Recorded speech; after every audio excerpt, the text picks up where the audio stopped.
بچی کو پیار کیا، اب بہن زینب جو فلاں مقام سے ہم نے در لیے تھے وہ عاتقہ کو پہنا دو۔ در بچی کو پہنائے گئے، حسین نے سر پہ ہاتھ پھیرا، آل محمد کے گھرانے کی بیٹی تھی، سمجھ گئی کہ چچا آج تو ایسے پیار کر رہے جیسے یتیموں کو پیار کیا جاتا ہے۔ حسین سے کہتی ہے میرے بابا خیر سے ہے۔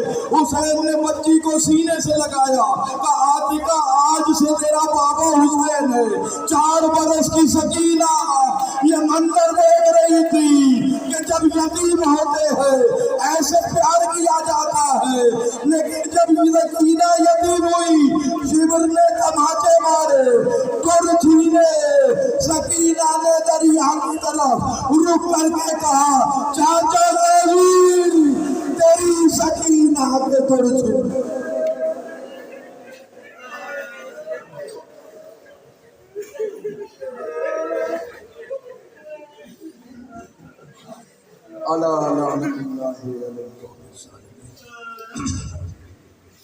آنے والے محمد و آل محمد کے صدقے ہمارے اس گریے کو، مومنین کی صداؤں کو، مومنین کے اس گریے کو مجھ حقیر تقصیر کے پڑھنے پر مالک ان صداؤں کو، اس گریے کو بروز محشر امام حسین کی مظلومانہ شہادت کے مقدمے میں بطور گواہی ہے۔ آنے والے محمد و آل محمد کے صدقے میں، اہل بیت کے صدقے میں، ہمارے والدین کے، جملہ مرحومین مومنین و مومنات کے گناہان کبیرہ و صغیرہ معاف فرما، مرحومین کی مغفرت فرما۔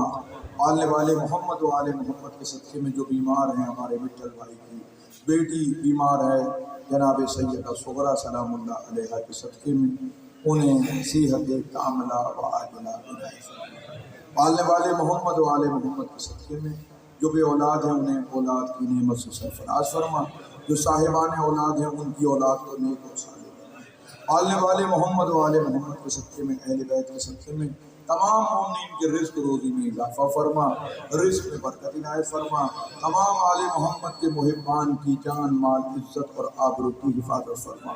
تمام دعاؤں میں سب سے اعلیٰ و عارفہ دعا حجت دورہ امام عصر کے ظہور میں تعبیر فرما۔ اس وقت تک موت نہ دینا جب تک حجت دورہ ہم سے راضی نہ ہو۔ ربنا تقبل منا انک انت السمیع العلیم برحمتک یا ارحم الراحمین۔ اللہم صلی علی محمد۔